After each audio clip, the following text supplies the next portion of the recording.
తెలంగాణలో ఇప్పుడు కొత్తగా వైట్ ఫైట్ మొదలైంది. తేలుతున్న వాటితో పాటు ఇక తేల్చాల్సిన లెక్కలు చాలానే ఉన్నాయని అంటోంది కాంగ్రెస్ పార్టీ.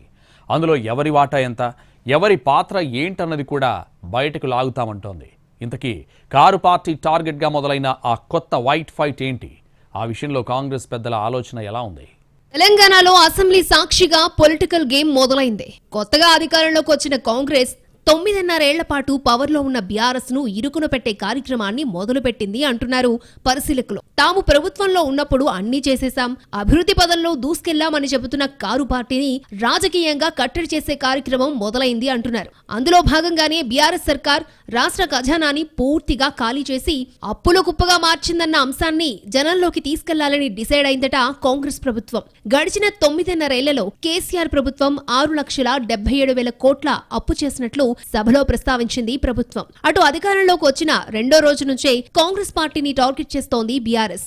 ఇచ్చిన హామీలను 100 రోజుల్లో అమలు చేస్తామని చెప్పింది కాంగ్రెస్ పార్టీ. కానీ వెంటనే అమలు చేయాలంటూ ఒత్తిడి పెంచుతోంది బీఆర్ఎస్. దీంతో ఆ పార్టీని కట్టడి చేయాలంటే పాత గుట్లన్నీ బయట పెట్టడమే కరెక్ట్ అని ఫిక్స్ అయ్యారట సర్కారు పెద్దలు.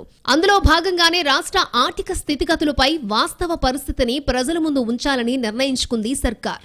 ఆర్థిక పరిస్థితితో పాటు విద్యుత్ కొనుగోలు, ప్రాజెక్టుల నిర్మాణం లాంటి అంశాలను శ్వేతపత్రం రూపంలో ఒక్కొక్కటిగా ప్రజల ముందు పెట్టబోతున్నారు. అస్తవ్యస్త విధానాలతో రాష్ట్ర ఆర్థిక స్థితిని దిగజార్చారంటూ బీఆర్ఎస్ పై అస్త్రాలను ఎక్కుపెట్టింది కాంగ్రెస్.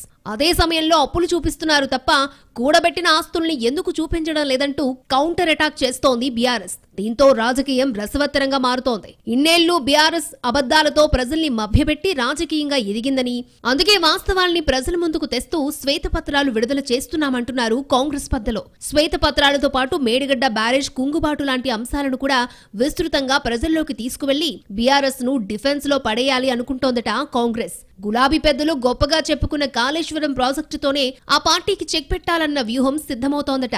ఇలా వివిధ రూపాల్లో వాస్తవ పరిస్థితులను వివరిస్తూ ఒక్కొక్కటిగా శ్వేతపత్రాలను విడుదల చేయబోతోంది కాంగ్రెస్ సర్కార్. అదే సమయంలో ఖజానా ఖాళీ చేయడంలో ఎవరి వాటా, ఎవరి పాత్ర ఎంతో కూడా తేల్చాలి అనుకుంటోందట. ఇలా చూసుకుంటే రాబోయే రోజుల్లో తెలంగాణ రాజకీయం మరింత ఆసక్తిగా మారబోతుందన్నది పరిశీలకుల అంచనా. ఇది ఎట్నుంచి ఏ టర్న్ తీసుకుంటుందో చూడాలి.